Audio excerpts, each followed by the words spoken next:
So welcome back guys. Today we are here with a new topic, with a new dynasty which we have talked already in the last previous video. And today we are going to learn more about the Harenka dynasty. The dynasty which established in the region of Magad during the 6th century BCE, and so many kings ruled over it. Let's start our video. So जैसा कि मैंने पहले ही बताया था कि हम सबसे पहले देखेंगे कि सोर्सेज क्या है. What are the sources on which we can say that this is the proof, this is the evidence of the dynasty. So there are two sources. First one is Anguttara Nikaya. This is Anguttara निकाय. And second is Bhagwati सूत्र या फिर सूत्र, दोनों ही मिलता है नाम. ये जो अंगुत्तर निकाय है दिस वन, ये बुद्धिस्ट लिटरेचर में है, बुद्धिस्ट लिटरेचर में. और भगवती सूत्र जो है ये जैनिस्ट लिटरेचर में हमको मिलता है देखने को. और ये दो रिलायबल एविडेंसेस हैं जिस पे हम लोग भरोसा थोड़ा कर सकते हैं, क्योंकि इससे पहले के जो जितने भी चीज़ें लिखी गई थी वो वेदाज में थी और उन पे उतना भरोसा हम लोग नहीं करते थे और जितने भी हिस्टोरियंस हैं वो नहीं कर पाते थे. तो इन पे पूरी तरह से भरोसा किया जा सकता है. सो आगे देखते हैं. ये जो डायनेस्टी है जिसका नाम है हरेंका डायनेस्टी, ये 6th सेंचुरी BCE में स्टार्ट हुई थी. 544 BCE में पहली बार इसका फर्स्ट रूलर आया था. और ये डायनेस्टी लास्ट एंड कब हुई तो यह है 412 BC, 412 BC. BC का मतलब है before common era. Before common era 6th century BCE की बात चल रही है. बिफोर कॉमन एरा, ये जो नाम है BCE की जगह आपको कई जगह पे BC सिर्फ मिलेगा, यानी कि उसका मतलब होता है बिफोर क्राइस्ट. बिफोर क्राइस्ट आजकल ये नाम ज़्यादा फेमस है, BCE वाला शॉर्ट फॉर्म ज़्यादा चलता है क्योंकि उसमें रिलीजियस थिंग्स आ जाती थी, क्रिश्चियनिटी वाली, तो उसको छोड़ दिया गया था इसी चक्कर में. और इनकी जो इनिशियल कैपिटल थी, शुरू में जब भी कोई भी डायनेस्टी इस्टेब्लिश होती है तो वो अपनी एक इनिशियल कैपिटल बनाती है. तो इसका इनिशियल कैपिटल था राजगीर या फिर गिरिव्रज. राजगीर या फिर गिरिव्रज, ये एक स्थान है. ये इंडिया मान लेते हैं हम लोग अभी के लिए. यहाँ पे एक बिहार है. बिहार का जो सदर्न पोर्शन है यहीं पे राजगीर या फिर गिरिव्रज, दोनों ही नाम मिलते हैं इसके. यहाँ पे पहली कैपिटल बनाई थी फर्स्ट किंग ने. तो देख लेते हैं कि इसका फाउंडर कौन है, फर्स्ट किंग कौन है. जो फाउंडर होगा वही फर्स्ट किंग होगा. तो फाउंडर है इसका बिम्बिसार. एक नाम और है बिंदुसार जो कि मौर्यन डायनेस्टी में हुआ था. तो उसमें और इसमें कन्फ्यूजन ना हो, वो बाद में हम देखेंगे. ये है बिम्बिसार. और इसी ने इस डायनेस्टी को इस्टेब्लिश किया था. बिम्बिसार ने सबसे पहले ये गद्दी पर बैठा 544 BCE में और 492 BCE तक ये रहा था. इसके बारे में बहुत सारे फैक्ट्स हैं, वो जानना जरूरी है, वो देखते हैं. तो ऐसे ही इसका जो एक नाम है श्रेणिक, इसका नाम है श्रेणिक. और ये मिलता है हमको जैन लिटरेचर में. अगर श्रेणिक नाम आपको कहीं मिलता है तो वो बिम्बिसार का वर्णन करता है, ये हमको जानना है. इसकी बहुत सारी पॉलिसीज़ थी, उसमें से दो मेन पॉलिसीज़ जो इन्हें अपनाई थी वो है मैट्रिमोनियल अलायंस और कॉन्क्वेस्ट की. Policy of matrimonial alliances and policy of conquest. अब ये दो प्रकार की पॉलिसी क्यों अपना देते हैं हम देखेंगे कि एंशिएंट इंडिया में बहुत सारे किंग थे, ये दोनों ज़्यादातर लेके चलते थे. और मेडाइवल में भी एक आध हमको मिलेंगे ऐसे जो ये पॉलिसी को अपनाते थे. तो मैट्रिमोनियल अलायंस में होता क्या था, तो इसमें ज़्यादातर जो किंग्स थे, रूलर, वो आस पड़ोस के या फिर दूर के किसी भी डायनेस्टी की पुत्रियां जो होती थी या वहाँ की जो वुमेन्स होती थी और गर्ल्स होंगे, उनसे विवाह किया करते थे, मैरिज कर लेते थे और फिर उनके बीच में एक रिलेशनशिप बिल्ड हो जाती थी. तो इस तरीके से उनके बीच में वॉर आगे नहीं हो पाता था. और जितने भी रिश्तेदारी के रिश्ते होते हैं वो काफ़ी घनिष्ठ होते हैं. तो ऐसे ही पॉलिसी ऑफ मैट्रिमोनियल अलायंस और पॉलिसी ऑफ कॉन्क्वेस्ट अपनाई थी इनने, ये बहुत बार पूछा जाता है एग्जाम्स में। अब देख लेते हैं कौन कौन से ऐसे डायनेस्टीज़ थी, कौन कौन से ऐसे प्लेसेस थी, कौन कौन से ऐसे जगह थी जहाँ पे इन्हें मैट्रिमोनियल अलायंस अपनाई। तो तीन बहुत मेन है, तीन मेन है। वह है लिच्छवी। लिच्छवी ये षोडश महाजनपद जो थे उन्हीं में से एक था। तो लिच्छवी के जो किंग थे चेतक, चेतक उनकी बेटी जिनका नाम था छेलना। कहीं आपको छेलना मिलेगा, कहीं आपको चेलना मिलेगा, तो दोनों में कन्फ्यूजन अगर, दोनों एक ही है क्योंकि ये अलग अलग सोर्सेज पे डिपेंड करता है क्योंकि वहाँ पे लैंग्वेज अलग अलग इस्तेमाल होती है। तो छेलना नाम की जो थी उससे शादी किया इन्होंने लिच्छवी से, और जैसे ही यहाँ से रिलेशन इनका अच्छा हो जाएगा फिर, यानी कि लिच्छवी से इनका रिलेशनशिप स्ट्रांग हो जाएगा। और एक तरीके से हम मान सकते हैं कि अब जो हर्यंका डायनेस्टी है ना, इसका एक पार्ट लिच्छवी हो गया, इस तरीके से हम इसको मान सकते हैं। और दूसरा है जो कौशल है, कौशल ये आजकल यूपी में पड़ता है, कंटेम्प्रेरी यूपी में आजकल। और जो यहाँ पे प्रसेनजीत थे, यहाँ के राजा प्रसेनजीत, उनकी एक सिस्टर थी महाकौशला देवी, महाकौशला देवी। तो इससे इन्होंने मैरिज किया और इसको भी एक तरीके से अपना पार्ट बना लिया क्योंकि रिलेशनशिप स्ट्रॉन्ग हो गई यहाँ से भी। फिर एक मद्र नाम का महाजनपद था जो कि अभी आजकल पड़ता है राजस्थान के अंदर। तो वहाँ की एक प्रिंसेस थी जिसका नाम था छेमा, छेना। इससे विवाह किया तो वहाँ भी रिलेशनशिप हो गई इनकी। अब इनके कोर्ट में एक बहुत फेमस व्यक्ति थे और उनका नाम था जीवक। अब जीवक क्या थे? फिजिशियन थे। ये फिजिशियन थे और बहुत फेमस थे और दूर दूर तक लोगों का इलाज भी ये करते थे और इसी के लिए फेमस हो गए थे और आज भी इनका नाम बड़े आदर से लिया जाता है। तो उस वक्त एक अवंती के किंग थे जिनका नाम था चंड प्रदोत, चंड प्रदोत। ये अवंती आजकल पड़ता है एमपी में, एमपी में ये अवंती पड़ता है। अवंती भी एक महाजनपद था। तो वहाँ के किंग थे चंड प्रदोत। अब इनको हो गया था जॉन्डिस, जॉन्डिस यानी कि पीलिया, पीलिया हो गया था। और उस समय में जॉन्डिस एक बहुत खतरनाक बीमारी थी और इसका कोई क्योर था नहीं, इलाज था नहीं। तो इलाज नहीं था तो फिर कैसे करेंगे? तो इस चंड प्रदोत को ठीक करने के लिए अपने फिजिशियन जीवक को बिंबिसार अवंती भेजते हैं और चंड प्रदोत ठीक भी हो जाता है। अब चंड प्रदोत ठीक होगा तो ये कहीं ना कहीं खुश हो जाएगा बिंबिसार से, जीवक से। तो रिलेशनशिप जो ये अवंती है और जो मगध डायनेस्टी है, खासकर बिंबिसार वाली, इनके रिलेशनशिप अच्छे हो जाएंगे। यानी कि ये दो तरह की पॉलिसीज लेके चल रहा है, एक तो मैट्रिमोनियल अलायंस की, कॉन्क्वेस्ट की, और यहाँ एक तरह की ये भी दिख रही है कि इसको हम बोल सकते हैं, आजकल आईआर में एक टर्म यूज होता है उसको बोलते हैं सॉफ्ट पावर डिप्लोमेसी, तो उसका इस्तेमाल इसने कर रखा है। फिर इनके पास बहुत सारी विजय की इन्होंने, तो उनमें से एक बिहार में ही एक और बिहार में, ये जैसे कि मगध है तो इसी के बगल में एक अंग नाम का महाजनपद था। बोला जाता है कि महाभारत में अंग पे राज किया था कर्ण ने, और कर्ण को अंग का राज दिया था दुर्योधन ने। तो अंग को हरा के इन्होंने ब्रह्मदत्त को हराया। अंग के राजा थे ब्रह्मदत्त, इस ब्रह्मदत्त को डिफीट किया और इस अंग को कैप्चर कर लिया और मगध के अंदर मिला लिया। यानी कि मगध का एरिया और बड़ा हो रहा है, मगध लगातार फैल रहा है और मगध के फैलने से और प्रॉस्पर होगा बृहदत्त डायनेस्टी, ज़्यादा चर्चाएं होंगी इसकी।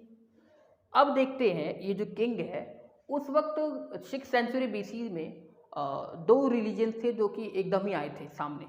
तो एक था बुद्धिस्ट और दूसरे थे जैनिस्ट, जैन और बुद्धिज्म। ये दोनों को इस्टेब्लिशर एक तो महात्मा बुद्ध और एक महावीर स्वामी थे, ये थे। तो उसी में से इसने बुद्धिस्ट और जैनिस्ट दोनों का पैटर्नेज किया था, दोनों को संरक्षण दिया था अपने दरबार में।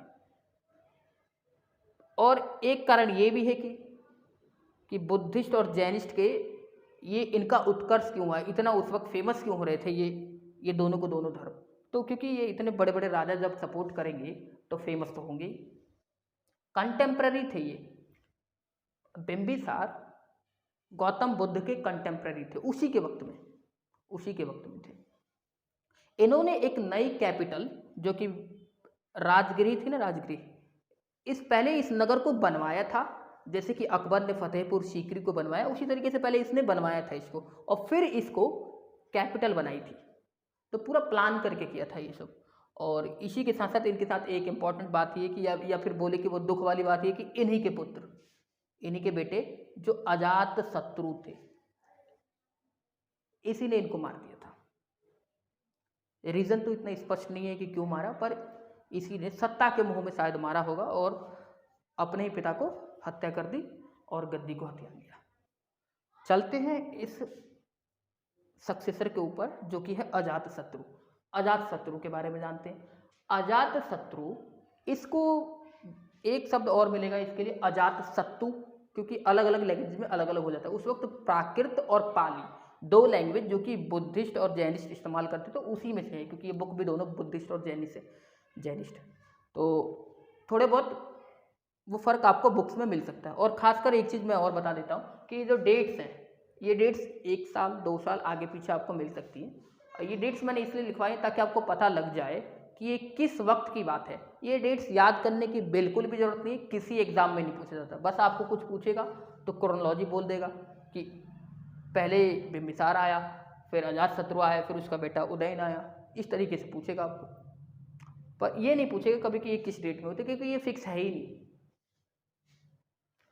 और अजातशत्रु जब किंग बन रहा है तो अप्रॉक्सीमेट उस वक्त डेट थी 492 BCE, और जब एक गद्दी से हटता है तो 460 BCE चल रहा था उस वक्त। और जान लेते हैं इसी के बारे में। और एक तो पहली बात तो कि ये बिंबिसार का बेटा था और उसकी हत्या की थी। इसने वॉर किया था जो कोशल किंग थे प्रसेनजीत। पिताजी कौशल में विवाह कर रहे और पुत्र वहीं जाके लड़ रहा है। प्रसेनजीत को हरा देते हैं। ये जो कौशल नरेश है जो आजकल यूपी में पढ़ता है, और उनको हरा दिया और एक नई डायनेस्टी, और क्या करते हैं, पर हरा तो देते हैं और साथ ही साथ में ट्रीटी भी कर लेते हैं। एक ट्रीटी कर लेते हैं, संधि कर लेंगे और छोड़ देंगे उनको। और संधि की तो उसमें इनको क्या फ़ायदा हुआ? अब फ़ायदा हुआ ये वाला मैट्रिमोनियल अलायंस वाला। ये भी अपने पिता के लक्ष्य कदम पे चले। इन्होंने क्या किया, प्रसेनजीत की जो बेटी थी, प्रसेनजीत की बेटी वजीरा इससे शादी की। अजातशत्रु ने प्रसेनजीत की बेटी वजीरा से शादी की। यहाँ भी रिलेशनशिप स्ट्रॉन्ग हो गया। अब संधि में यही इनको फायदा हुआ था। इसी के साथ साथ ये वॉर के लिए खूब जाना जाता है। इन्हें एक और वॉर किया था वज्जी रिपब्लिक भी बिहार के एरिया में ही पड़ता है, उसी वक्त वहीं पड़ता था वज्जी रिपब्लिक। ये भी एक षोडश महाजनपद में से महाजनपद था। और वज्जी में लड़ाई किया इन्हें लगभग 16 वर्षों तक, 16 ईयर्स तक कॉन्टिन्यूसली वॉर चलता रहा। और उस वॉर में जीत तो गया ही, और जीतने के बाद इनने ना ये लिच्छवी को भी हरा दिया, लिच्छवी को हराया। और लिच्छवी को हराने में इसका एक मंत्री था, इसका एक मिनिस्टर वत्सकार, इसने बड़ी हेल्प की थी। चतुर था वो, बहुत चतुर था। उसने हेल्प की थी क्योंकि 16 साल तक वॉर चल रहा है फिर भी ये हारे ना, इसने बड़ी हेल्प की थी। बात ये होती थी कि वज्जी में ना हर व्यक्ति लड़ता था, सिर्फ सेना नहीं लड़ती थी, पूरे व्यक्ति के ऊपर जितने भी सिटीजन्स होंगे उनके ऊपर दायित्व था कि वो अपने राज्य की तरफ से लड़े मौका मिलने पर। इसी के साथ साथ जान लेते हैं कि इसके बारे में और क्या है। अब उसको हराता है तो इन्हें काशी और वज्जी दोनों को कैप्चर भी कर लिया, यानी कि मगध का एरिया और बड़ा हो गया। अब मगध फैलता जा रहा है, एक काफ़ी बड़ा महाजनपद बन जाएगा ये। और फिर इनने भी अपने पिता की तरह बुद्धिस्ट और जैनिस्ट दोनों ही रिलीजन को संरक्षण दिया था। बुद्ध और महावीर जो कि बिंबिसार के कंटेम्प्रेरी थे, इसके वक्त में भी थे, पर इसके वक्त में आके इन दोनों की मौत हो गई थी। और गौतम बुद्ध को निर्वाण की प्राप्ति हुई थी और महावीरा को कैवल्य की प्राप्ति हुई थी। आगे कुछ क्लासेस में मैं बता दूंगा, जब बुद्धिज्म और जैनिज्म पढ़ेंगे तो निर्वाण का मतलब क्या होता है और कैवल्य का मतलब क्या है। एक वर्ड में अगर आपको जानना हो तो जान सकते हैं कि मोक्ष की प्राप्ति। अब जब गौतम बुद्ध मरते हैं, उनको निर्वाण की प्राप्ति होती है, तो उस वक्त जितने भी जैन बौद्ध धर्म को मानने वाले लोग होते हैं, वो क्या करते हैं, एक काउंसिल बुलाते हैं, सभा बुलाते हैं कि अब गौतम बुद्ध के बाद इस धर्म को आगे लेके कौन जाएगा। तो फर्स्ट बुद्धिस्ट काउंसिल बुलाई जाएगी। वैसे 3 बुद्धिस्ट काउंसिल कुल मिला के हैं, उसमें से पहली बुद्धिस्ट काउंसिल बुलाई जा रही है राजगृह में, राजगृह बिहार में ही, जिसको बिंबिसार ने स्टैब्लिश किया था। वहाँ पे एक केव्स है जिसको बोलते हैं सप्तपर्णी केव्स, बहुत इंपॉर्टेंट है, यूपीएससी एग्जाम में आ रखा है। सप्तपर्णी केव्स में पहली बुद्धिस्ट काउंसिल ऑर्गेनाइज की थी अजातशत्रु के वक्त में, गौतम बुद्ध को निर्वाण की प्राप्ति के बाद, कि आगे बुद्धिज्म का क्या भविष्य होगा, बुद्ध रिलीजन क्या करेगा आगे चल के। इसी के साथ साथ गौतम बुद्ध की मृत्यु के बाद ही राजगृह में अजातशत्रु ने एक स्तूप बनवाया था। स्तूप जैसे मंदिर होते हैं, हम उसी टाइप मान सकते हैं स्तूपा को। वैसे स्तूपा, कोई भी अगर महान इंसान मरता था बौद्ध धर्म में, तो उसके जो अवशेष होते थे, उन अवशेषों को दफनाकर ही वहाँ पे स्तूप, एक मंदिर टाइप बनाया जाता था। ऐसे गोल होता है स्तूप। स्तूप की संरचना कुछ इस प्रकार की होती है और इस प्रकार की होती है। ये स्तूप है इस टाइप की, और ये काफ़ी होली प्लेस होता है इनके लिए, जहाँ पे लोग खूब जाया करते हैं। और आगे हम पढ़ेंगे कि कई सारे जो किंग्स थे उन्होंने भी स्तूपा का निर्माण करवाया था, देखेंगे। अब देख लेते हैं, इसने ना रथ मूसल और महाशिला कंठक, ये 2 पद्धतियाँ थी इसकी शुरुआत की थी। रथ मूसल और महाशिला कंठक, इसको एज इट इज याद कर लें। 2 एग्जाम में कम से कम मैं देख चुका हूँ कि आ चुका है। Killed by his son Udayan, जैसे कि बिंबिसार को उसके पुत्र अजातशत्रु ने मारा, तो टिट फॉर टैट के हिसाब से इसको भी इसी के पुत्र उदयन ने मार दिया। अजातशत्रु को उसके पुत्र उदयन ने खत्म कर दिया।